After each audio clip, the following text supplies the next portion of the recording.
The South China Sea, November 21st, 1944. The night was heavy with clouds, the moon obscured, and the waters rolling with the distant rumble of storms. To the men aboard the Japanese battleship Kongo, this was familiar territory. Black seas, humid air, and the long, monotonous voyage northward to Japan. She had been at war for nearly 3 years. Her decks had felt the shock of shells, the thunder of her own massive 14-inch guns, and the eerie calm of steaming through mine-studded waters. But on this night, she carried no sense of destiny. For her crew, the Kongo was a floating fortress, swift and powerful, and to many young sailors, she seemed untouchable. Yet, beneath those same waters, unseen and unheard, another vessel stalked her course. The USS Sealion, SS-315, a newly commissioned American submarine, was on patrol. Her captain, Commander Eli Reich, was 35 years old, seasoned but not yet world-weary, and he had studied the rhythms of Japanese convoys with a hunter's patience. Sealion's men worked in dim red light, the air heavy with oil, sweat, and tension. For them, every sound mattered. The distant screws of a warship, the faint echo of sonar pings, the hiss of compressed air in torpedo tubes. From the periscope, a shadow emerged across the horizon. First vague, then unmistakable.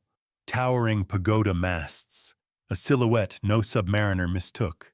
It was a Japanese battleship, and not just any battleship. The Kongo, one of the proudest warships of the Imperial Navy, a ship that had fought at Midway, Guadalcanal, and the Philippine Sea. For Reich, the opportunity was extraordinary. Few submariners ever encountered such targets. Fewer still had the chance to strike. Battleships were the symbols of naval might, but they also carried heavy escorts and ferocious defenses. To engage one was to risk everything. The clock inside the control room ticked louder with each passing minute. Reich lowered the periscope and calculated range, speed, and angle. The Kongo was not alone. Around her moved destroyers, Urakaze, Hamakaze, and Isokaze, sleek hunters bred for the exact purpose of killing submarines. One false move, one torpedo too soon, and the Sea Lion would be the hunted, crushed beneath a rain of depth charges. Still, Reich pressed forward. He had trained his men for this moment. The electric hum of the submarine blended with whispered commands. The helmsman adjusted course. Torpedo tubes were armed. Each sailor knew what hung in the balance, the chance to bring down a Leviathan. Above, aboard Kongo, sailors patrolled their posts. The battleship was more than 3 decades old, but her last modernization had made her faster and stronger than most Allied battleships. With 4 towering turrets and 8 massive 14-inch guns, she was a formidable weapon, capable of hurling shells across miles of ocean. Yet her age was showing. Unlike the newest battleships, Kongo lacked the armored protection against torpedoes that modern designs emphasized. Her speed was her shield, her escorts her defense. Few aboard imagined that death would come not from a fleet engagement, but from the silent stalker beneath them. At 3:15 a.m., Reich gave the order. The submarine's bow dipped slightly as compressed air expelled the first torpedo, then another, and another. 6 sleek cylinders of steel left Sea Lion's tubes, racing toward the unsuspecting battleship.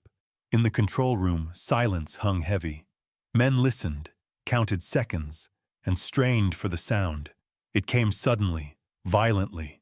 A roar thundered through the sea as one torpedo slammed into Kongo's starboard side. The battleship shuddered, steel plates buckling, fires erupting in boiler rooms. Another explosion followed, closer to the aft. Sailors were thrown from bunks, alarms blared, and damage control parties scrambled to contain flooding. Smoke billowed from vents, mixing with the salty air. For a moment, confusion reigned. To many aboard, the idea that a submarine had struck them was inconceivable. Japanese naval doctrine still treated submarines primarily as scouts or nuisances, not mortal threats to battleships. But reality had shifted. In the Pacific of late 1944, American submarines had grown into predators without equal. On Sealion, the crew dared not celebrate. Their work was not finished. The escorts had seen the explosions. Sonar pings echoed across the dark water, destroyers charging in vengeance. Reich ordered a dive, the submarine slipping into deeper blackness. Moments later, depth charges rained down. Each blast shook the hull, rivets groaning under pressure. Men clung to their stations, waiting, listening, as the destroyers circled like wolves. But the thunder above belonged to more than depth charges. Kongo was in agony. She slowed, her great engines faltering, her list growing. Her crew worked desperately, closing watertight doors, rigging pumps, fighting fires that licked through decks. For them, survival meant restoring speed, reaching a port, or at least holding the sea long enough for rescue. Yet with each passing minute, the sea claimed more of her. By dawn, it was clear. The once mighty battleship was doomed. Flames curled around her superstructure, smoke trailing high into the gray sky. Escorting destroyers tried to shield her, even prepared to tow her if necessary. But the blow had been too great.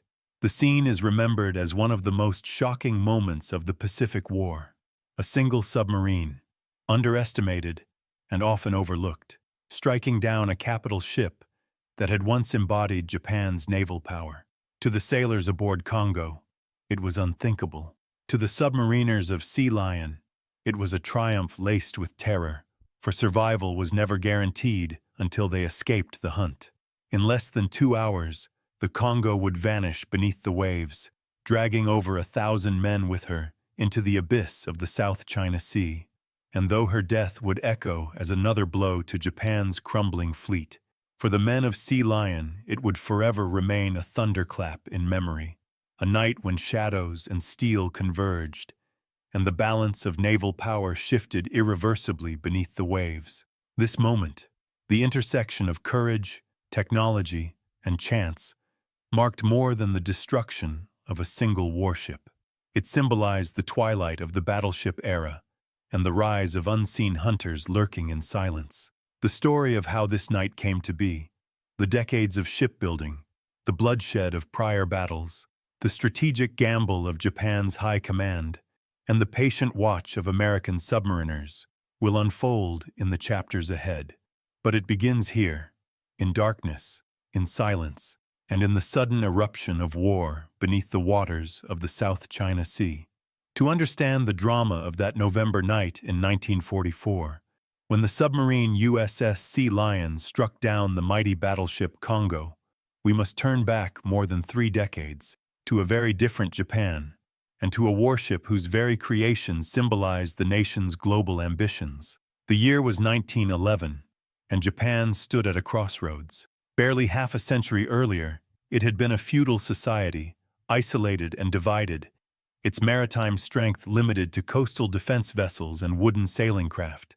But the Meiji Restoration of 1868 transformed the empire, setting it on a path of rapid modernization.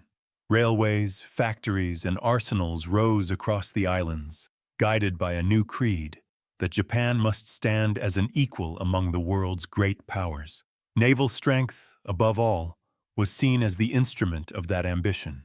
The victories of the First Sino-Japanese War, 1894 to 1895, and the Russo-Japanese War, 1904 to 1905, had already proven Japan's steel. The stunning triumph at Tsushima, where Admiral Togo annihilated the Russian Baltic Fleet, sent shockwaves around the world. But if Japan was to maintain its ascendancy, it needed modern ships, larger and faster than anything it had yet built. In this quest, Japan turned to Britain, then the world's foremost shipbuilder. Japanese naval officers had long studied at British academies, and British engineers advised the yards at Kure and Yokosuka. Now, Japan commissioned one of its most ambitious projects, a new class of battlecruisers, warships that combined the firepower of a battleship with the speed of a cruiser. The first of these would be built on British soil, at the Vickers shipyard in Barrow-in-Furness. On May 17, 1911, the keel was laid. 2 years later, in May 1913, the vessel was launched and given the name Kongo, after Mount Kongo, a sacred peak in Osaka Prefecture. Her name evoked both natural majesty and indestructible strength. She displaced 27,500 tons, carried 8 14-inch guns, and could steam at an astonishing 27 knots. At her commissioning, she was among the most advanced warships in the world, rivaling the Royal Navy's newest designs. Kongo was not merely a warship, she was a declaration. She proclaimed that Japan had joined the elite circle of naval powers capable of fielding capital ships equal to those of Europe and America. Newspapers hailed her as a symbol of national pride. For Japanese sailors, she embodied the empire's rising star on the global stage. During the First World War, Kongo saw limited action. Japan, allied with Britain, seized Germany's colonial possessions in the Pacific. Though she did not engage in major fleet battles, Kongo patrolled sea lanes, escorted convoys, and flew the rising sun flag as a reminder of Japan's expanding reach. After the war, she underwent her first modernization, replacing her coal-fired boilers with oil-fueled ones and strengthening her armor. These improvements reflected both the lessons of Jutland, where British battlecruisers had proven dangerously vulnerable, and the growing demands of naval parity. By the 1930s, Kongo's story entered a new chapter. The Washington Naval Treaty of 1922 and the London Naval Treaty of 1930 imposed strict limitations on battleship construction. Japan, resentful of what it saw as unequal treatment by Britain and the United States, sought ways to extend the lives of its existing ships while secretly planning for expansion. Kongo became the subject of a massive reconstruction. From 1929 to 1931, she was virtually rebuilt at Yokosuka. Her hull was lengthened, her armor thickened, and her machinery overhauled. Her speed increased, and she retained her powerful 14-inch main guns. A second reconstruction, from 1935 to 1937, transformed her even further. She emerged as a fast battleship, capable of 30 knots, swift enough to keep pace with Japan's aircraft carriers, yet heavily armed enough to stand in the line of battle. In these years, a new strategic vision guided Japan's naval leadership. Admiral Isoroku Yamamoto, who had studied in the United States and understood both the strengths and weaknesses of American industry, championed what became known as the decisive battle doctrine. According to this theory, Japan could not hope to match America's shipbuilding capacity in a prolonged war. Instead, the Imperial Navy would lure the U.S. Pacific Fleet into a climactic battle near the Japanese homeland. There, with the aid of fortified island bases and long-range aircraft, Japan would cripple its opponent in a single devastating strike. In that vision, ships like Kongo were indispensable. Though technically older than Japan's newest capital ships, the Kongo-class fast battleships, Kongo, Hiei, Kirishima, and Haruna, formed the backbone of the 1st Battleship Division. They provided speed, firepower, and prestige. When Japan launched its expansion across Asia in the late 1930s, these ships steamed at the heart of its naval task forces. Kongo's operational career in the Second World War was both long and storied. She covered carrier task forces during the attack on Pearl Harbor, screened the Japanese fleet at Midway, and thundered into action during the naval battles of Guadalcanal. Her guns shelled Henderson Field in an effort to break the American foothold in the Solomons, raining fire on airstrips and fuel dumps. She escorted convoys, protected carriers, and fought in some of the fiercest battles of the Pacific. By 1944, she had survived where other giants had fallen. Yamato and Musashi remained, but many carriers and cruisers lay at the bottom of the sea. Yet survival came at a cost. Years of constant use, battle damage, and fuel shortages strained her crew and machinery, and by 1944, the very idea of the battleship was fading. The carrier had become the true queen of the Pacific. At Leyte Gulf, it was aircraft, American Hellcats, Avengers, and Helldivers, that tore apart the remnants of the Japanese fleet. The Kongo still roared, but her days of glory were numbered. Still, to the men who served aboard her, she remained a symbol of Japan's maritime might. Her towering pagoda mast was a familiar sight in fleet anchorages. Her speed gave confidence to carrier groups. Her guns inspired awe. Few could imagine that such a ship, forged in British yards, rebuilt in Japanese dockyards, and hardened in countless battles, would meet her end not in a grand fleet engagement, but in an ambush beneath the waves. This is the irony that history loves to deliver. The vessel that once embodied modern naval power, rebuilt to withstand shells and bombs, would fall to a submarine, a type of weapon Japanese naval theorists had long dismissed as secondary. Her rise from a symbol of Japan's industrial modernity to the spearhead of its naval offensives makes her destruction all the more poignant. For when Commander Eli Reich peered through his periscope in November 1944, he was not merely looking at another target. He was staring at the embodiment of 3 decades of Japanese naval ambition, a warship that had been born in Britain, rebuilt in Japan, and baptized in blood across the Pacific. To bring down such a vessel was to strike at the heart of Japan's pride. And that is what makes her story. From her celebrated launch in 1911 to her fiery end in the South China Sea, a tale of both triumph and tragedy. When the United States was thrust into war in December 1941, its submarine force, the so-called silent service, was small, untested, and plagued by invisible flaws. Though American strategy called for aggressive undersea warfare against Japanese shipping, the submarines that slipped out of Pearl Harbor and Manila Bay in the first desperate weeks were hobbled by problems that threatened to undermine their mission before it had even begun. The greatest defect was technical.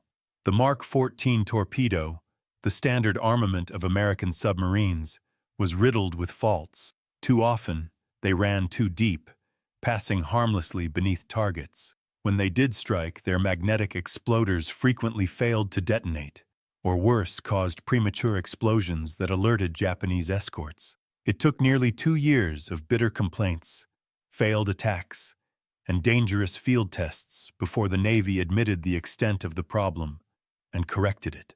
In the meantime, countless opportunities were lost, and many American crews returned from patrols disheartened, their daring efforts wasted by faulty engineering.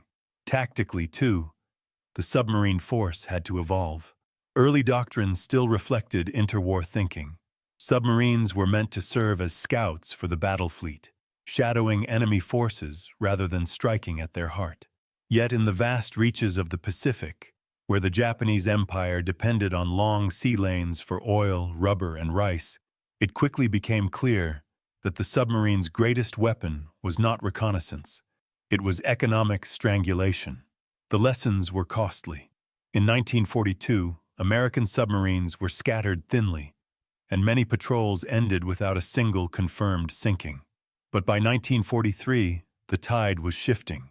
Aggressive new commanders began to push tactics to their limits. They hunted convoys at night, attacked from close range, and coordinated wolf-pack strikes inspired by German U-boats in the Atlantic. Radar and sonar improved their ability to detect targets, while by mid-1943, the torpedo defects were finally being resolved. The silent service grew lethal. By the war's end, American submarines, just 6% of the Navy's personnel, would sink more than 1,300 Japanese merchant ships, over half of Japan's entire pre-war merchant marine. They destroyed 8 aircraft carriers, a dozen cruisers, and nearly 200 warships of all classes. More than anything else, they starved Japan of oil, food, and the raw materials of war. By 1945, cities like Tokyo and Osaka were on the verge of famine, and factories sat idle for lack of resources, all due in no small part to the relentless undersea campaign. It is within this broader story that we find the vessel central to our tale, the USS Sealion, SS-315. Sealion was a Balao-class submarine, one of the workhorses of the late Pacific War. Laid down at the Electric Boat Company in Groton, Connecticut, She was launched on October 31, 1943, and commissioned in March 1944. The name carried a tragic legacy.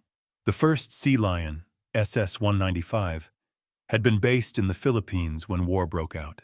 On December 10, 1941, as Japanese bombers struck Cavite Navy Yard, Sealion was hit and sunk at her pier. 5 men were killed. For the submarine force, it was a bitter opening loss. Naming her successor Sealion was both an act of remembrance and a promise of vengeance. The man given command was Lieutenant Commander Eli Thomas Reich. Born in 1913, Reich graduated from the U.S. Naval Academy in 1935 and had served aboard submarines before the war. By the time he took command of Sealion II, he was 31 years old, with a sharp mind and an aggressive streak. Reich belonged to a new generation of submarine commanders who believed the best defense lay in bold offense. His crew was likewise young. Many were in their early 20s, drawn from small towns across America, thrust into a steel tube 311 feet long, armed with 10 torpedo tubes, and capable of diving to depths of 400 feet. Life aboard was cramped and uncomfortable. Narrow bunks stacked 3 high, air thick with diesel fumes, sweat, and machinery oil, and weeks at sea with no privacy. Yet morale was high. By 1944, the silent service had proven itself, and every patrol carried the promise of decisive action.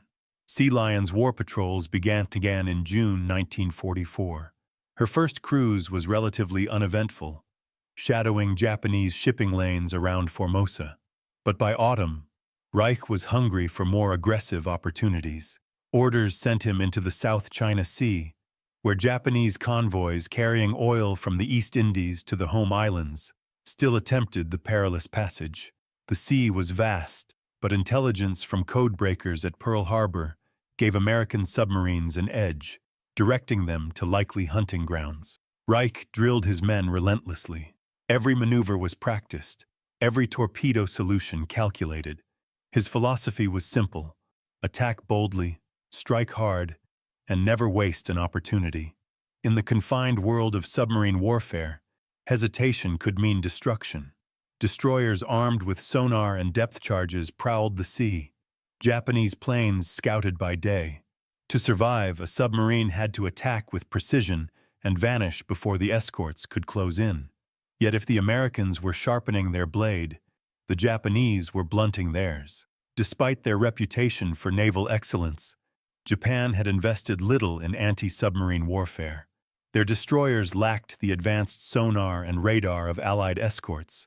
Their depth charges were often set too shallow, and their doctrine still prioritized surface engagements. Merchant ships sailed with inadequate protection, and losses mounted steadily. Japanese officers, many trained in the traditions of decisive fleet battle, continued to underestimate the submarine threat. To them, submarines were harassers, not war winners. The reality proved otherwise. By 1944, Japan's shipping losses had reached catastrophic levels. Tankers sunk by submarines left aircraft grounded for lack of fuel, and even mighty battleships like Yamato often sat idle because their bunkers were empty. It was into this environment that Sealion prowled the South China Sea in November 1944. Her patrol would become one of the most extraordinary of the war. Reich and his men were about to accomplish what few submariners had even attempted: the destruction of a capital ship. In hindsight, the clash between Kongo and Sealion was the meeting of 2 eras. On one side, a battleship born in the age of steel and coal, rebuilt as a fast battleship for an empire that believed in decisive surface engagements. On the other, a submarine forged in the crucible of modern war, embodying the new doctrine of stealth and economic warfare. For the sailors aboard Sealion, there was no grandeur, no cheering crowds, no pageantry. Their war was fought in silence, listening to the distant beat of propellers through hydrophones, sweating in the sweltering control room, waiting for the moment when mathematics and instinct aligned to deliver a shot at glory. For the men aboard Kongo, there was confidence in steel armor, speed, and tradition. Yet the Pacific of 1944 was not the Pacific of 1914. The battlefield had changed, and with it, the balance of power. As Reich adjusted his periscope that fateful November morning, he knew the risks. To attack a battleship was to invite annihilation. But for a submariner forged in the failures and frustrations of the early war, this was the ultimate vindication. Proof that the silent service had grown into the deadliest force Japan had yet faced. The stage was now set. The hunters of the deep were about to bring down one of Japan's most storied warships. The story of submarine warfare in the Pacific had reached its crescendo, and Sealion, once a name of loss, was about to carve itself into history. By the autumn of 1944, the Pacific War had entered its climactic phase. For more than 2 years, the United States had fought its way across the Central Pacific, through the coral atolls of the Gilberts, the Marshalls, and the Marianas, employing the brutal doctrine of island hopping. Each capture brought American airfields closer to the Japanese homeland, and each loss pushed the Imperial Japanese Navy further toward exhaustion. Now, at the heart of the struggle stood the Philippines. Strategically, the islands were Japan's lifeline. Tankers carrying oil from the East Indies passed through Philippine waters, escorted north toward the home islands. If the United States could seize the archipelago, Japan's supply lines would be severed, and the empire's ability to wage war would collapse. For the Americans, too, the Philippines carried symbolic weight. General Douglas MacArthur, who had famously retreated from Corregidor in 1942, vowing, "I shall return," pressed Washington to make good on his promise. President Franklin Roosevelt and Admiral Chester Nimitz weighed the risks. Some strategists argued that Formosa should be targeted instead, placing U.S. bombers within range of China and the Japanese homeland. But MacArthur's arguments prevailed. The liberation of the Philippines would not only cut Japan's arteries, but also demonstrate to the Filipino people and to the world that the United States did not abandon its allies. The stage was set for one of the greatest battles in naval history. Japan's high command knew the stakes. By mid-1944, its navy was a shadow of its former self. At the Battle of the Philippine Sea in June, the so-called Great Marianas Turkey Shoot had annihilated Japanese carrier aviation. Hundreds of planes and irreplaceable veteran pilots were lost. Yet the Imperial Navy still possessed powerful battleships and cruisers, including the Leviathan Yamato and her sister Musashi. With the Philippines at risk, Japan devised a desperate counterstroke. Operation Shogo, Victory Operation. The plan was audacious, even reckless. It called for the Japanese fleet to converge from multiple directions in a last bid to smash the American invasion force at Leyte Gulf. Northern forces under Admiral Jisaburo Ozawa, with the few remaining aircraft carriers, would act as bait, luring Admiral William Bull Halsey's powerful Third Fleet northward. Meanwhile, two surface forces, Admiral Takeo Kurita's Center Force and Admiral Shoji Nishimura's Southern Force, would converge on the landing beaches, hoping to annihilate the vulnerable American transports and supply ships. It was a high-stakes gamble, relying on deception, timing, and the willingness to sacrifice what remained of Japan's fleet. On October 23, 1944, as Kurita's Center Force steamed through the Palawan Passage, disaster struck. American submarines, USS Darter and USS Dace, intercepted the column. In a furious attack, they torpedoed and sank the heavy cruiser Atago, Kurita's flagship, and her sister ship Maya. Another cruiser, Takao, was heavily damaged and forced to withdraw. Kurita survived, transferring his flag to Yamato, but his fleet was bloodied before the battle even began. Still, the Japanese pressed on. On October 24th, as Kurita approached the Sibuyan Sea, American carrier aircraft launched wave after wave of strikes. Dive bombers and torpedo planes from the carriers Essex, Lexington, and Intrepid swarmed the Japanese column. Their primary target was Musashi, the massive battleship displacing 72,000 tons. Time after time, she was struck, torpedoes ripping her sides, bombs exploding across her decks. By evening, Musashi was mortally wounded. She capsized and sank with over 1,000 men, one of the most catastrophic capital ship losses in naval history. Kurita, shaken, temporarily turned back, leading American commanders to believe the center force had been repelled. But hours later, he reversed course, determined to press on toward Leyte. Meanwhile, to the south, Nishimura's southern force attempted to push through the Surigao Strait. There, in the early hours of October 25th, it sailed into a trap. American battleships, many survivors of Pearl Harbor, including West Virginia and California, lay in wait under Admiral Jesse Oldendorf. Employing the classic tactic of crossing the T, Oldendorf's ships opened fire, raking the Japanese column with devastating broadsides. Nishimura's flagship Yamashiro was sunk, and his force annihilated. But the most dramatic clash came on the morning of October 25th. Kurita's center force, still formidable with Yamato, Nagato, and several heavy cruisers, broke through the San Bernardino Strait and stumbled upon an unexpected foe, Task Unit 77.4.3, known as Taffy 3. Taffy 3 was not a battle fleet. It was a small escort carrier group, equipped primarily for anti-submarine and ground support operations. Its carriers, Gambier Bay, St. Lo, Kalinin Bay, and others, carried light aircraft, not heavy strike planes. Its escorts were destroyers and destroyer escorts, lightly armed compared to the Japanese giants. Yet in one of the most heroic actions of the war, Taffy 3 fought back with astonishing ferocity. American destroyers like Johnston, Howell, and Samuel B. Roberts charged headlong at battleships and cruisers, launching torpedoes at suicidal ranges. Pilots from the escort carriers pressed repeated attacks, often without proper weapons, some dropping depth charges on Japanese ships when bombs and torpedoes were exhausted. The confusion, smoke, and sheer audacity of the Americans convinced Kurita he faced a larger force. After several hours of brutal fighting, during which Gambier Bay and St. Lo were sunk, Kurita lost nerve. Despite having the chance to destroy the vulnerable invasion fleet at Leyte, he ordered a withdrawal. For Japan, it was a strategic disaster. The Shogo plan had failed. Leyte Gulf also marked the introduction of a new and terrible tactic. On October 25th, as the fighting raged, Japanese pilots of the newly formed Special Attack Units carried out the first organized kamikaze strikes.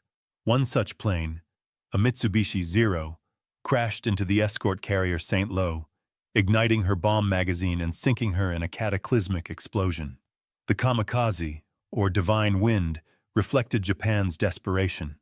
Lacking trained pilots, short on fuel, and outmatched by American numbers, Japan resorted to suicide attacks as a means of striking back. The tactic would grow in scale, claiming hundreds of Allied ships damaged or sunk in the final year of the war. The Battle of Leyte Gulf, fought from October 23 to 26, 1944, was the largest naval battle in history. Over 200,000 sailors and airmen took part, with nearly 300 ships engaged across 4 separate actions. Japan lost 4 carriers, 3 battleships, 10 cruisers, and over a dozen destroyers. Thousands of sailors perished. For the United States, the cost was lighter but still heavy. Several escort carriers, destroyers, and hundreds of men. Yet strategically, it was a decisive victory. Japan's navy ceased to exist as an effective fighting force. Though Yamato and a handful of other battleships survived, they were increasingly irrelevant without fuel, air cover, or supporting ships. And yet, amid the wreckage, ships like Kongo endured. She had sailed with Kurita's center force during parts of the campaign, though she did not engage in the climactic surface battles. Unlike Musashi, she survived the air attacks in the Sibuyan Sea. Unlike Yamashiro, she was not destroyed at Surigao, and unlike Yamato, she was not turned back at Samar. By fortune or fate, Kongo remained afloat, but her survival was not triumph, it was survival into defeat. After Leyte, The Imperial Navy no longer possessed the strength to challenge the U.S. in open battle. What remained of Japan's surface fleet retreated northward, battered and fuel-starved, clinging to dwindling hopes of relevance. For Kongo, the end was now only a matter of time. As she steamed back through the South China Sea in November, bound for home waters, she carried the scars of an empire in decline. Japan's grand shogo gamble had failed. Its fleet was broken, its air arm shattered, and in the seas now prowled an enemy it had long underestimated: American submarines, silent predators waiting for their chance. The South China Sea, once a highway of empire, was becoming a graveyard of ships. Soon, Kongo herself would join them. On the evening of November 20th, 1944, the battleship Kongo raised anchor from Brunei Bay, Borneo. For weeks, she had sheltered there among the remnants of the combined fleet, alongside cruisers, destroyers, and the giant Yamato herself. Fuel oil drawn from dwindling reserves had been laboriously loaded. Her crew, weary from months of battle and retreat, prepared for yet another voyage. Their destination was the Japanese homeland, more than 2,000 miles to the north. The route would carry them through the South China Sea, waters that had become perilous killing grounds, haunted by American submarines. Kongo did not sail alone. At her side steamed 3 destroyers: Urakaze, Hamakaze, and Isokaze. These sleek escorts were veterans themselves, trained to hurl depth charges into the sea at the first echo of a submarine. Their presence reassured the men aboard Kongo. The massive battleship, 33 years old, displaced nearly 37,000 tons at full load and could steam at over 30 knots. She was powerful, swift, and heavily armed. For the sailors on her decks, there was comfort in tradition. Kongo had survived Pearl Harbor, the Solomons, the Philippine Sea, and Leyte. She seemed, in many eyes, indestructible. Japanese war diaries from that voyage reflect the mixture of exhaustion and routine. One petty officer wrote of the monotony of patrol watches and the endless cleaning of equipment. Another mentioned the stormy weather that accompanied the task force as it left Brunei, heavy seas that forced sailors to cling to rails as spray lashed the decks. Yet beneath the surface of these dry entries lay a truth few admitted openly. Japan's navy was fighting on borrowed time. Oil was scarce, air cover was unreliable, and their enemy grew stronger with every passing month. Still, outward confidence prevailed. Officers reminded their men that the Kongo-class ships were fast battleships, designed to outrun danger. Younger sailors, many conscripts, clung to the image of their vessel as a floating fortress. It was easier to believe in steel and speed than to consider the silent predators that prowled unseen beneath the waves. The South China Sea in late 1944 was a dangerous place for Japanese shipping. Once a secure highway carrying oil, ore, and rice to the home islands, it had become a graveyard. American codebreakers, exploiting Japan's signals, directed submarines to patrol choke points and shipping routes. Convoys burned on the horizon. Tankers vanished into the depths. By the time Kongo departed Brunei, Japan's shipping losses had already reached catastrophic levels. Yet from the deck of the battleship, the sea appeared vast and indifferent. Lookouts scanned the horizon. Destroyers cut white wakes through gray swells. Life aboard settled into the rhythms of war at sea. Watches rotated. Mess crews served rice and fish. Officers studied charts. And below deck, stokers and engineers labored amid the roar of turbines. For most sailors, the danger was abstract. A torpedo was something read about in reports, not seen with the eyes. But to the men of the USS Sealion SS-315, the Kongo was not abstract at all. Somewhere out in those same waters, Commander Eli Reich and his crew patrolled in silence. Their submarine lay hidden, diesel engines replaced by the near-inaudible hum of electric motors as they submerged by day and surfaced at night to recharge. They knew the Japanese fleet used Brunei as a staging point. Their orders were simple: intercept whatever came out. The contrast between the two forces could not have been sharper. On board Kongo, nearly 1,400 men lived in relative comfort compared to smaller ships. She carried chapels, bakeries, and spacious quarters for officers. In stormy weather, her size gave her stability, though the old hull creaked under strain. There was pride among her crew, pride in serving on a ship whose name was etched into naval history. On board Sealion, fewer than 80 men lived in crushing proximity. Every bunk was shared in shifts. Air was thick with diesel fumes, sweat, and the ever-present tang of machine oil.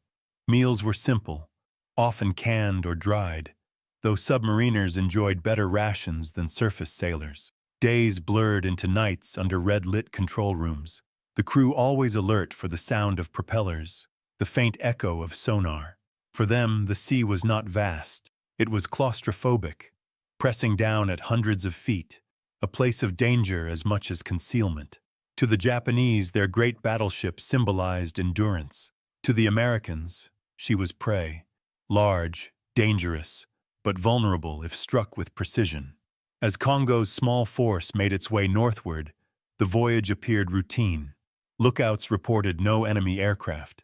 The stormy weather, while unpleasant, offered concealment from the skies. Destroyers maneuvered in protective arcs, their crews standing ready at sonar stations. The battleship maintained cruising speed, conserving precious fuel.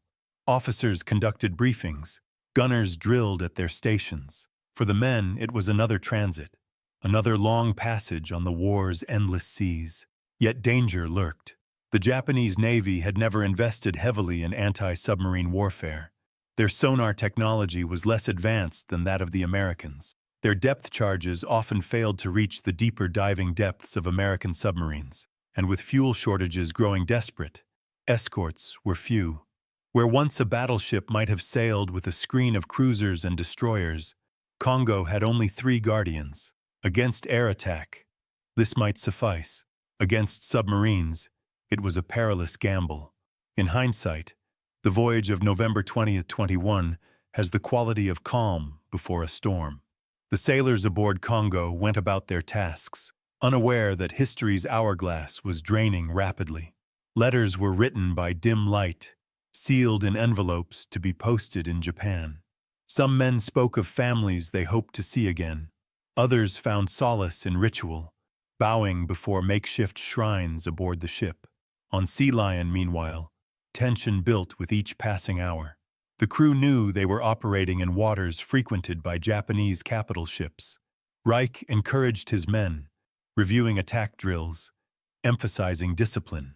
A Balao-class submarine was a formidable hunter, but against a battleship and escorts, the margin for error was razor-thin.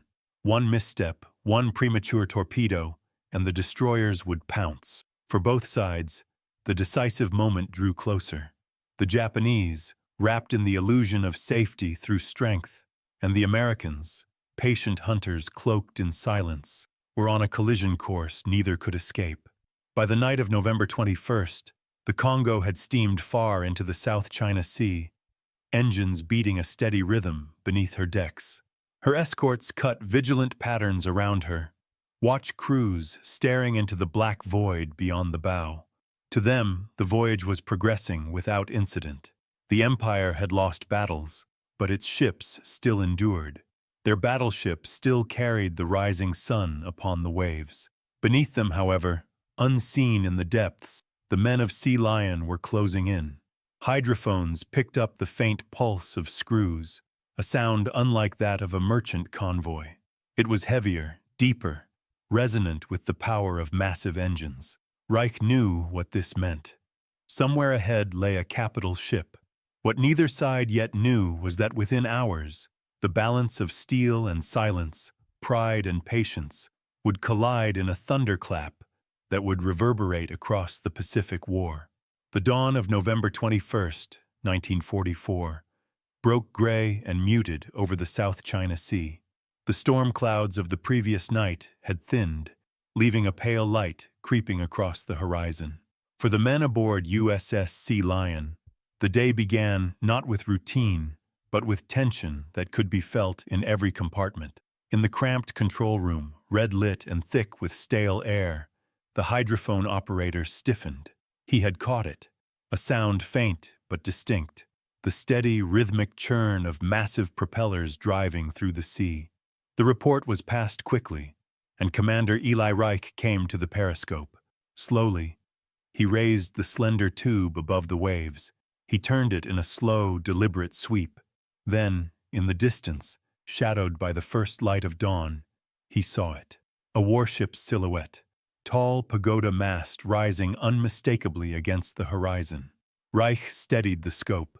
The outline grew clearer. 4 turrets, 8 great barrels, long deck lines.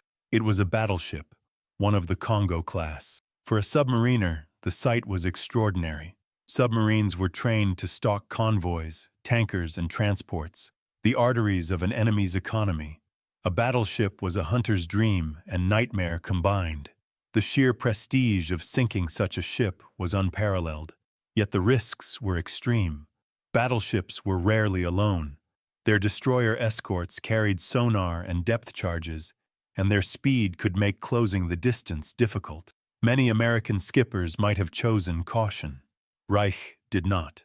The control room grew quiet, the men watching their commander. Reich ordered the Sealion closer, bringing her into firing position. Sonar men tracked the beat of screws, their reports crisp and urgent. Bearing steady, closing fast. The sound of additional screws confirmed escorts. A battleship, yes, but screened by destroyers. The stakes had just risen. Reich kept his voice firm, deliberate. He called for a solution. Course, speed, angle on the bow. The fire control team scribbled numbers, adjusted dials, recalculated trajectories. Torpedo data computers whirred. Each variable mattered. Too shallow an angle, and the torpedoes might miss. Too early a shot, and the destroyers would detect their trail. The Sealion glided silently into attack position, depth set just beneath the surface, periscope feathering the water. Stand by forward tubes, the command carried through the boat. In the forward torpedo room, sailors loaded 6 sleek Mark 18 electric torpedoes into the tubes. Compressed air hissed as they locked the doors. Men wiped sweat from their faces, though the air was cool, the sweat of focus, of waiting, of knowing that in minutes they would gamble their lives. Reich checked once more. The Kongo loomed larger now, her escorts flanking, their bows slicing the sea. He could almost see the pagoda tower's platforms, the great guns pointing outward. She was majestic, formidable, and vulnerable. He lowered the scope and gave the order. Fire 1! The submarine jolted as the first torpedo left the tube, propelled by compressed air into the sea. Fire 2! Fire 3! Fire 4! Fire 5! Fire 6! Each command came measured, precise. In less than 30 seconds, 6 deadly fish were racing through the water, spreading across a fan pattern aimed squarely at the battleship's path. Now came the longest moments of all, the wait. The control room fell into silence. Men counted the seconds, listening for the impact. At that range, it would take more than a minute. Every tick of the clock was agony. Some clenched fists, others closed their eyes. The submarine crept deeper, slipping lower to evade detection. Then it came. A roar reverberated through the water, a sound so deep it seemed to shake the very steel around them. One torpedo had struck. A second detonation followed, sharper, tearing into Kongo's starboard side. The men in Sealion let out restrained gasps, proof of success, but quickly returned to silence. Above, chaos. Aboard Kongo, the impact was catastrophic. The first torpedo smashed into her boiler rooms. Flames and steam erupted. Compartments flooded, and men were hurled from their posts. Survivors described the shock. The deck lurching, lights flickering, the acrid smoke rushing through passageways. For a ship that had endured decades of war, the realization was jarring. She had been struck deep and by an unseen enemy. Sailors scrambled to damage control stations. Orders barked through the din. Bulkheads were sealed, pumps engaged, fires fought with hoses and sand. Yet the flooding spread fast, water pouring into lower decks, choking men trapped below. Above, lookouts screamed sightings of a periscope. Then the white wakes of torpedoes. Kongo's escorts surged into action. The destroyer Urakaze swung hard, sonar pings hammering into the water. Within minutes, depth charges tumbled from her stern, plunging into the depths. The sea erupted around Sealion as the first pattern detonated. The submarine shuddered violently, lights flickering. Plates groaned, rivets rattled, dust fell from pipes. Men held on, some praying silently, others forcing calm into their breathing. The helmsman kept the boat steady, diving deeper. Reich barked orders. "Rig for depth charge. Take her down, 300 feet." The Sealion descended, the pressure of the ocean pressing against her hull. More charges fell, thuds, then blasts, shockwaves cracking through the steel tube. Water sprayed from valves, gauges quivered. Yet the Sealion held. The destroyers circled, hunting, their sonar beams sweeping. Above them, Kongo staggered. Flames licked from vents, smoke trailing high. Her speed faltered as damage mounted.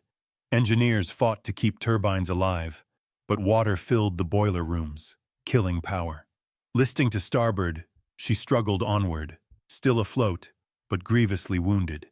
To her crew, the shock was total. A battleship of the Imperial Navy, crippled not by carrier planes or rival warships, but by the silent strike of a submarine. In Sealion's control room, the explosions eventually grew more distant. The destroyers widened their search, perhaps deceived by the submarine's maneuvering. The Americans listened as the sounds of screws faded slightly, drifting back toward their stricken charge. Sealion had survived, for now. The men knew they had dealt a mortal blow. Whether Kongo would sink outright or limp on remained uncertain, but her blood was in the water. For Reich, the attack was vindication. Years of submarine frustration, the failures of torpedoes, the doubts of skeptics, all erased in an instant. He had struck a Japanese battleship, something most submarine captains never even glimpsed in their periscopes. Yet there was no time for triumph. The escorts were still hunting, and the sea was wide. Survival depended on silence, patience, and steel nerves. As the Sealion slid deeper into the dark, her crew listened to the echoes of destruction above, the groaning of a wounded Leviathan, the frantic rush of escorts, the distant thud of damage control explosions. The balance of naval war had tilted once more. A weapon the Japanese had underestimated had just humbled one of their proudest ships. And in that dawn hour of November 21st, the silent hunters of the deep had proven that the age of the battleship was ending, not in grand surface duels, but in sudden eruptions beneath the sea. The torpedoes that tore into Kongo in the dawn hours of November 21st struck her at her most vulnerable point, her boiler rooms. Within moments of impact, compartments filled with seawater, scalding steam hissed through ruptured pipes, and fires raged where fuel oil had ignited. The once proud battleship that had survived years of war now staggered under mortal wounds. Reports from survivors describe the confusion that followed. Men were thrown from their stations, some killed instantly by the blast, others trapped behind sealed hatches as watertight doors clanged shut in desperate efforts to contain flooding. In the engineering spaces, sailors fought amid fire and smoke, blinded by steam as they tried to keep the turbines alive. Their struggle was heroic, but futile. Kongo's speed faltered, dropping steadily as power bled away. Captain Shinoda Shoji, commanding officer of Kongo, remained resolute. From the bridge he issued calm, deliberate orders. Damage control to contain flooding, pumps to be brought online, gunners to stand ready. He knew his ship's reputation, the pride she carried as one of the Imperial Navy's oldest but fastest battleships. To lose her without a fight was unthinkable. Yet reality closed in with each passing minute. Reports streamed in. Boiler rooms ruined, starboard list increasing, fire spreading. Above deck, the crew faced another horror. The great funnels belched smoke and flame, while the ship's graceful silhouette sagged. Some sailors rushed to aid wounded comrades.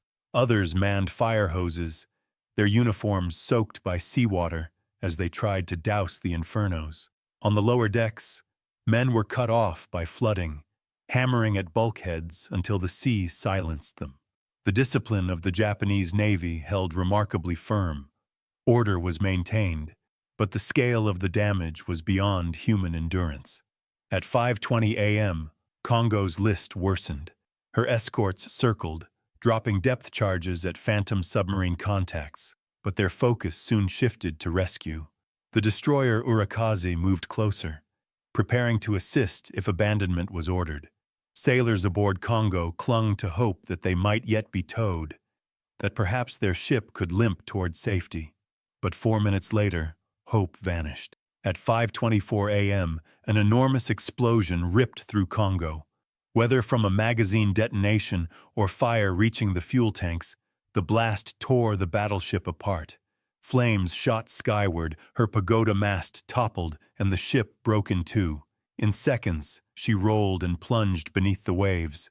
Over 200 men went down with her, swallowed by the sea that had carried them across years of war.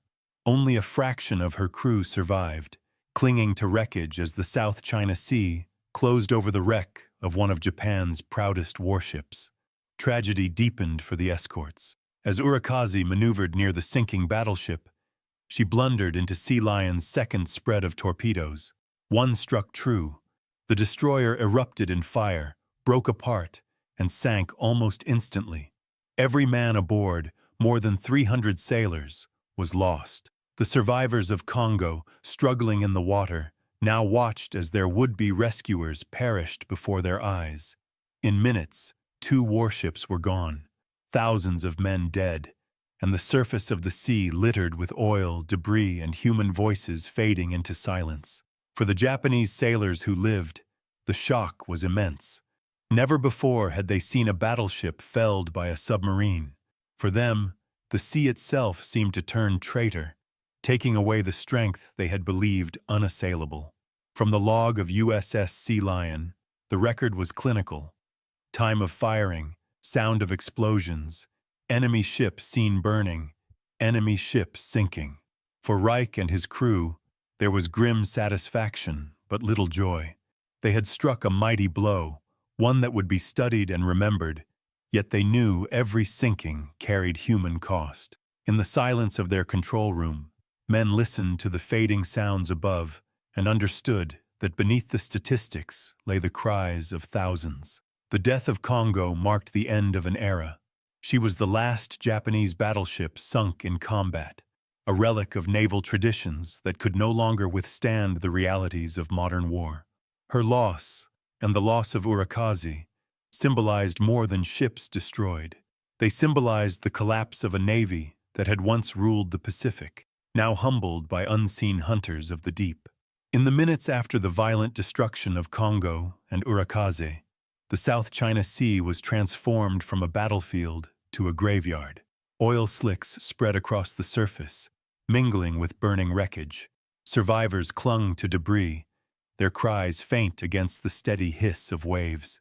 Beneath them, the proud battleship and her escort sank to the ocean floor, entombing more than 1,500 sailors. Far below, in the shadows of the deep, the USS Sealion crept silently away.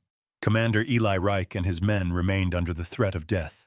The destroyers Hamikaze and Isokaze, still circling, had unleashed punishing patterns of depth charges in the aftermath of the strike.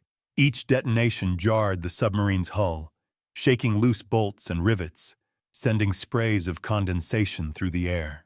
The crew endured in silence, their discipline remarkable. Men sat rigid at their stations, hands pressed to instruments, ears straining to gauge whether the escorts were closing in or turning away. Hours passed before the danger eased. Sealion had gone deep, nearly to the limit of her hull strength, using silent running to evade detection. The ocean pressed heavily on her steel frame, groaning with each passing minute, but the gamble paid off. By late morning, sonar operators reported the escorts fading into the distance. The submarine slowly surfaced to periscope depth, the shattered remnants of Kongo's task group now well astern. Reich exhaled. His men, tense and exhausted, allowed themselves the smallest measure of relief. They had survived. Once clear of danger, Reich prepared his report. Submarine captains lived and died not only by their torpedoes, but by their logs. Every bearing, every estimated speed, every sound detected by hydrophones had to be recorded in detail. These reports became the basis of both intelligence and history. Reich described the approach, the firing of 6 torpedoes, the detonations that crippled Kongo, and the destruction of Urakaze. He noted the depth charge counterattacks, the evasive maneuvers, and finally, the fading sounds of the enemy. For the U.S. Navy, such a report was extraordinary. A battleship, one of the Imperial Navy's core capital ships, destroyed by a submarine. This was a triumph nearly without precedent in the Pacific. The only other major battleship lost to a submarine had been Britain's HMS Barham, sunk by a German U-boat in 1941. Now, an American submarine had achieved a feat that would enter the lore of the silent service. When Reich eventually returned from patrol, he would be awarded the Navy Cross, one of America's highest decorations. Sealion's crew, too, shared in the distinction of having achieved something few submariners had ever dreamed possible. On the Japanese side, the loss was met with disbelief. To sailors raised on the doctrine of Kantai Kessen, the decisive fleet battle, battleships were the embodiment of naval power. They were meant to duel with heavy guns, to stand as guardians of the empire's destiny. Aircraft carriers had already challenged that supremacy, but the idea that a single submarine could bring down a ship as large and storied as Kongo was staggering. The Imperial Navy's own reports reflected the shock. Many officers struggled to accept that the battleship had been felled not by a vast fleet action or an air raid, but by an unseen hunter beneath the waves. Survivors, when recovered by other escorts, described the chaos, the sudden flooding, the explosion that sealed the ship's fate. Their accounts were grim reminders of the vulnerability that now haunted every Japanese vessel. The psychological effect was profound. Sailors who had once believed themselves shielded by armor and speed now understood that no amount of steel could guarantee survival. Submarines, long dismissed as secondary threats, had revealed themselves as lethal predators. Strategically, the sinking of Kongo was another nail in the coffin of the Imperial Navy. By November 1944, Japan's surface fleet was already crippled by its defeat at Leyte Gulf. Its carriers were gone, its air arm gutted, and its remaining battleships largely immobile for lack of fuel. Kongo's loss underscored that even the survivors could no longer move with impunity. Every voyage risked interception by submarines lurking along the Empire's vital supply routes. The broader context was devastating. Japan's war machine depended on oil from the East Indies, carried north through the South China Sea. But by late 1944, American submarines had transformed those waters into a killing ground. Convoys burned night after night. Tankers vanished beneath sudden eruptions of steel and fire. By the war's end, U.S. submarines had destroyed over half of Japan's merchant fleet. Factories ground to a halt, aircraft sat idle, and cities teetered on famine. The death of Kongo thus symbolized more than the destruction of a single warship. It reflected the collapse of Japan's ability to defend its lifelines. Even mighty battleships, once the pride of the fleet, were now little more than targets waiting to be claimed. For Reich and his crew, survival remained paramount. After the attack, Sealion withdrew on silent engines, skirting patrol lines, conserving fuel and torpedoes. Each man aboard knew they had made history, yet they could not afford arrogance. Many submarines that scored great victories were lost on subsequent patrols, destroyed by vigilant escorts or mines. In the days that followed, Sealion reported additional sightings and minor attacks before completing her patrol. When she finally returned to port, she carried not only her crew but also the story of a strike that would echo across the Pacific War. For the Americans, the event was celebrated in dispatches but overshadowed by the colossal victory at Leyte Gulf. Yet within the submarine force, it became a tale retold in mess halls and training briefings, the morning when Sealion sank a battleship. It reinforced the conviction that the silent service had become one of the most decisive arms of the war. For the Japanese, it deepened the growing sense of inevitability. Each month brought new losses, each convoy was more perilous than the last, and each warship steamed under the shadow of unseen hunters. The empire that had once unleashed Pearl Harbor was now fighting for survival, and the ocean itself seemed to conspire against it. In the cold waters of the South China Sea, the wreck of Kongo lay as mute testimony. Once a symbol of power, now she was a grave. And above her, unseen but victorious, the submariners of Sealion carried their silent triumph into history. For centuries, the battleship had stood as the supreme symbol of naval power. From the great ships of the line in the Age of Sail to the steel leviathans of the 20th century, national prestige and strategic influence were measured in battleship tonnage. In 1941, Japan's Yamato and Musashi embodied that tradition. Fortresses of steel bristling with guns, their size and power meant to awe friend and foe alike. Yet by 1944, the sinking of Kongo revealed a reality that navies across the world could no longer deny. The age of the battleship was ending. Kongo's loss was not the first warning. 3 years earlier, in November 1941, the German U-boat U-331 had struck down Britain's battleship HMS Barham in the Mediterranean. 3 torpedoes hit her side. Within minutes, she exploded and capsized, taking over 800 men with her. The footage of her destruction, captured by a cameraman on a nearby vessel, became one of the most dramatic images of submarine warfare. That moment had already shown that even the most imposing battleships could not withstand the stealth and lethality of undersea attack. But in the Pacific, the message was reinforced again and again. Japan had entered the war with 10 battleships, many of them modernized veterans of earlier decades. By 1944, most had been destroyed or neutralized, not by surface duels but by aircraft and submarines. Carrier aircraft crippled Hiei and Kirishima during the Guadalcanal campaign. Musashi was drowned under waves of American bombers at Leyte Gulf. And now, Kongo was sent to the bottom by torpedoes launched from a single submarine. For the United States Navy, the triumph of Sealion underscored the transformation of naval warfare. Battleships had once been built to deliver decisive blows in fleet engagements, their heavy guns designed for long-range duels. But few such engagements ever came. Instead, aircraft carriers projected power across hundreds of miles, striking from beyond the horizon. Submarines, hidden and silent, disrupted supply lines and struck down warships once considered untouchable. Together, they rendered the traditional role of the battleship obsolete. The psychological effect was as significant as the material one. For Japanese sailors, trained to view their fast battleships as near invincible, the sight of Kongo torn apart by unseen torpedoes was devastating. The aura of protection once offered by armor and speed dissolved in an instant. Even those ships still afloat, like Yamato, were forced to reckon with a truth they could not escape. The ocean itself no longer offered safety.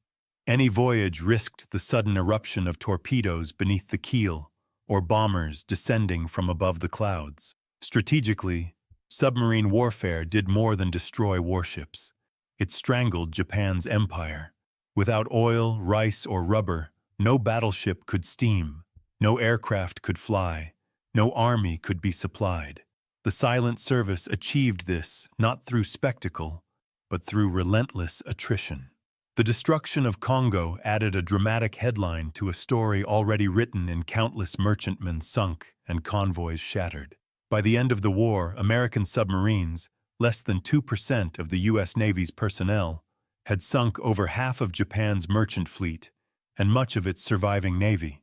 Thus, the sinking of Kongo was both a symbol and a symbol of the futility of clinging to battleship supremacy, and a signal that the future belonged to different weapons, stealth, air power, and technology that reached beyond the traditional duel of guns. The great steel giants, once rulers of the seas, were now prey to smaller, unseen hunters beneath the waves. The South China Sea bore silent witness to this transformation.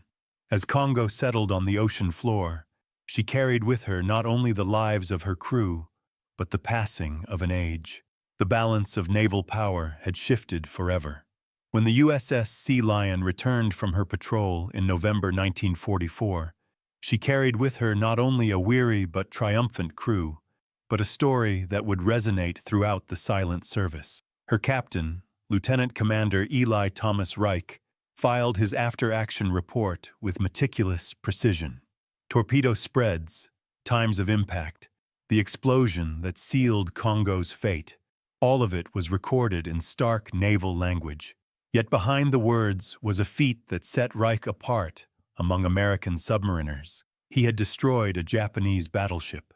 For his actions, Reich was awarded the Navy Cross, one of the nation's highest decorations for valor. His crew, too, received recognition, for no submarine captain could succeed without the absolute discipline and courage of the men who manned the tubes, tracked the bearings, and endured the depth-charge hammerings of Japanese escorts. Sealion had struck a blow not just of tactical consequence, but of symbolic weight.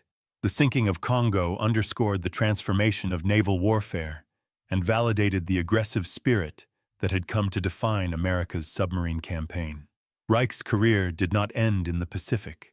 After the war, he remained in the Navy, his experience carrying into the dawning age of the Cold War. The submarine service he had helped shape evolved rapidly in the years that followed. The diesel-electric boats of World War II gave way to nuclear-powered submarines, vessels that could remain submerged for months and carry weapons of unprecedented destructive power. Reich rose to command at higher levels, eventually serving in positions that oversaw the very transformation of the undersea fleet into the backbone of America's strategic deterrent. The lessons of the Pacific, stealth, aggression, and precision, remained core principles in that new era. But even as his own life moved forward, the story of Sealion and Kongo remained an enduring chapter in submarine lore. Training lectures for new officers referenced the daring of Reich's attack, the willingness to close on a heavily escorted capital ship, the confidence to fire a full spread, the skill to survive the inevitable counterattack. Aggression, tempered by discipline, was the hallmark of victory beneath the waves. Sealion's patrol stood as proof. The Japanese side of the story carried a darker weight. The loss of Kongo was more than the destruction of steel. It was the silencing of over 1,200 voices. Among them were young conscripts from villages across Japan, veterans who had fought in the Solomons, and officers who had believed in the decisive battle doctrine their navy had lived by. Their end was sudden, violent, and for many, anonymous, claimed by the sea that had been their home. For Japan, Kongo's loss carried historical significance. She was the last battleship sunk in action in the Imperial Navy, the final symbol of a fleet that had once swept across the Pacific with confidence. From her commissioning in 1913 to her destruction in 1944, Kongo had embodied Japan's naval journey, from ambitious newcomer to global power, and finally to a nation driven to desperate defense. Her grave in the South China Sea became a marker of the empire's decline. Survivors who were later rescued by other ships or washed ashore spoke of the chaos in her final moments. They recalled the fires in the boiler rooms, the list that worsened with every minute, the explosion that tore the ship apart. Their accounts, filtered through time and memory, still capture the sense of disbelief that a ship once hailed as unsinkable had been undone in a matter of hours by an unseen foe.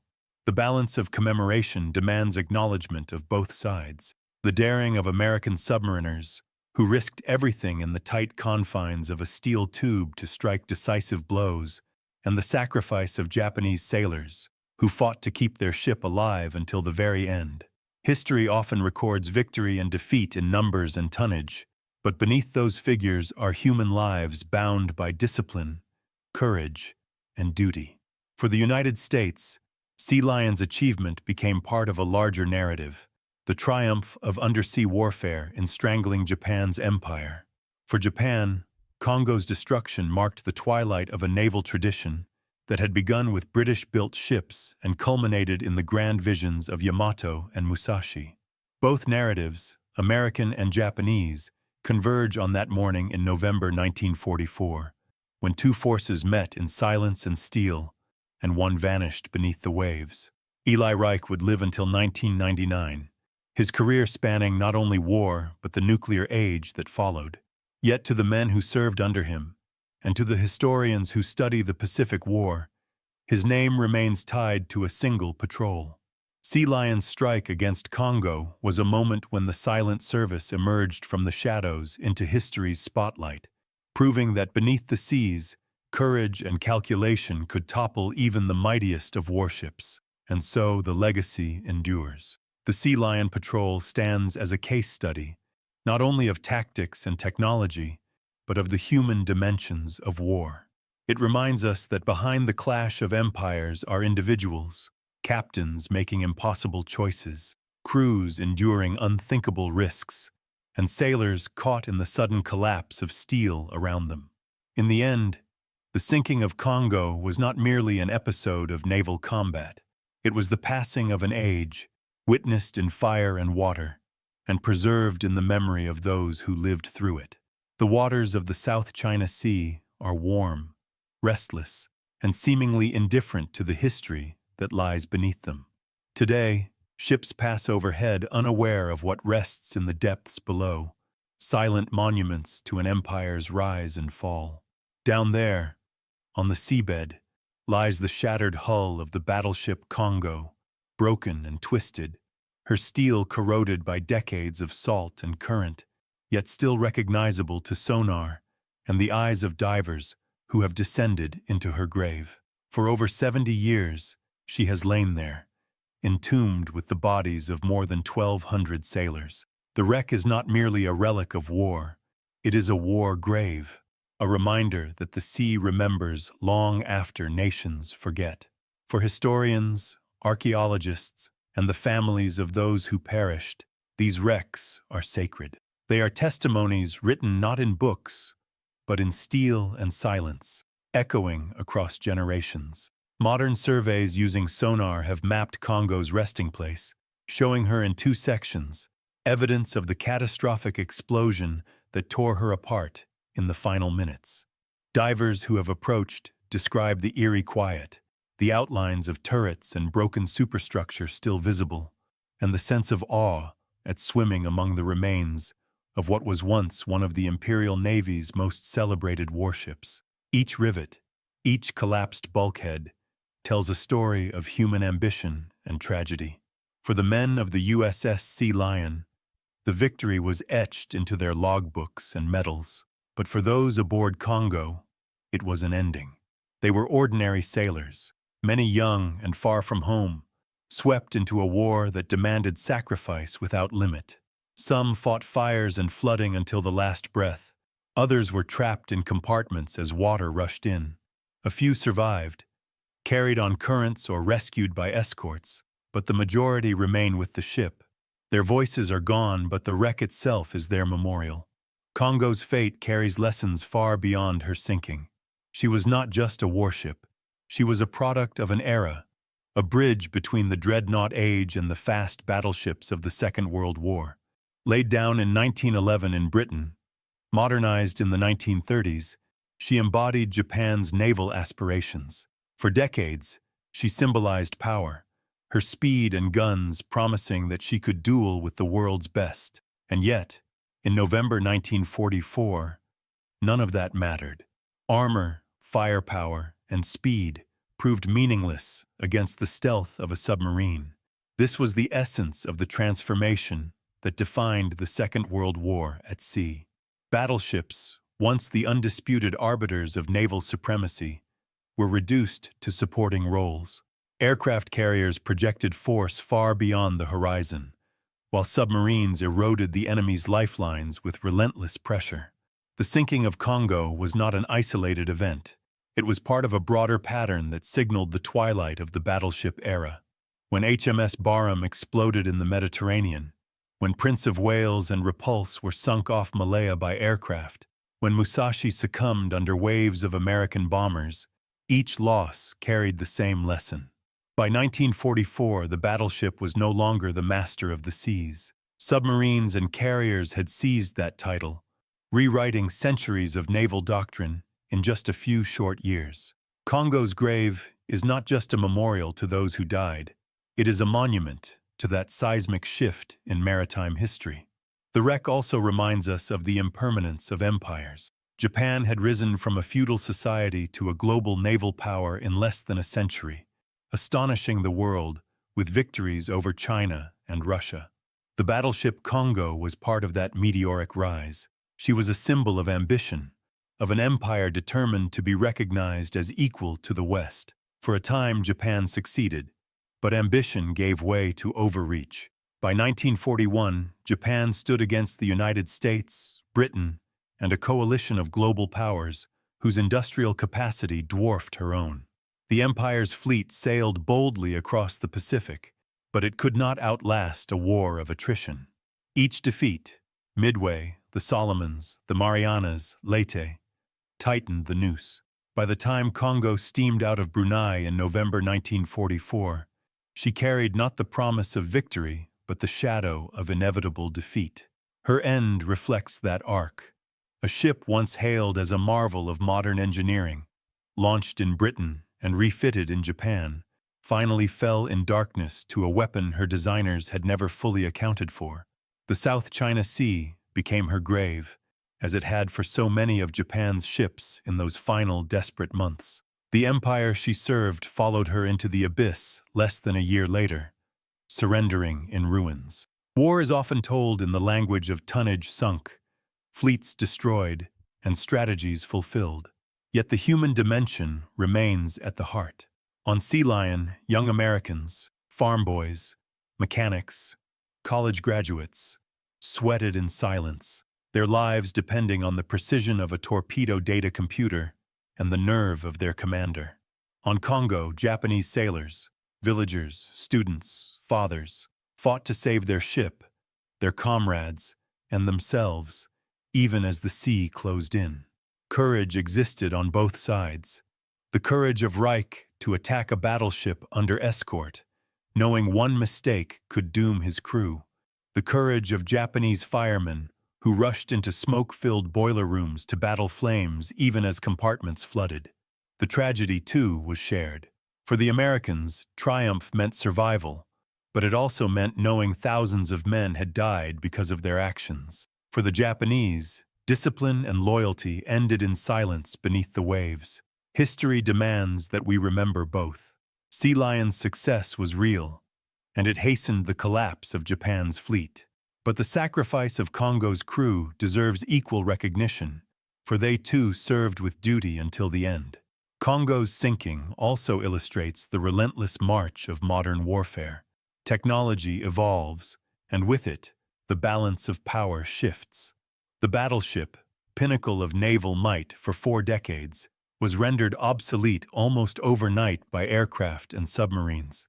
What had taken years to build, refit, and crew could be undone in minutes by torpedoes or bombs. This truth has echoed in every war since. No weapon remains supreme forever. The lessons of Kongo are lessons of adaptability, that clinging to old doctrines in the face of new realities leads to disaster. Japan's reliance on decisive battle, its underestimation of submarines, its failure to prioritize anti-submarine warfare, all combined to leave ships like Kongo vulnerable. The United States, too, learned through bitter trial and error.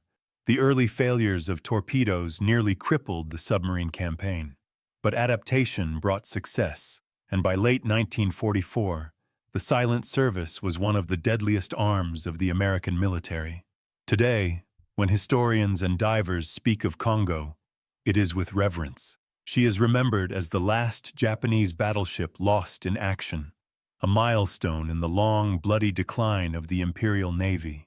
For Americans, she represents a daring triumph of the silent service, proof of what submarines could achieve. For Japanese, she remains a symbol of sacrifice, her wreck a war grave for those who never returned home. In recent decades, expeditions have located her resting place. Sonar images reveal her broken hull. Her once proud pagoda mast collapsed across the seabed. Divers report seeing gun barrels, twisted steel, and sometimes even personal artifacts, helmets, boots, the silent traces of the men who served aboard her. These discoveries do not glorify her destruction. Instead, they preserve memory, ensuring that the men entombed below are not forgotten. For the families of those lost, the wreck is both painful and sacred.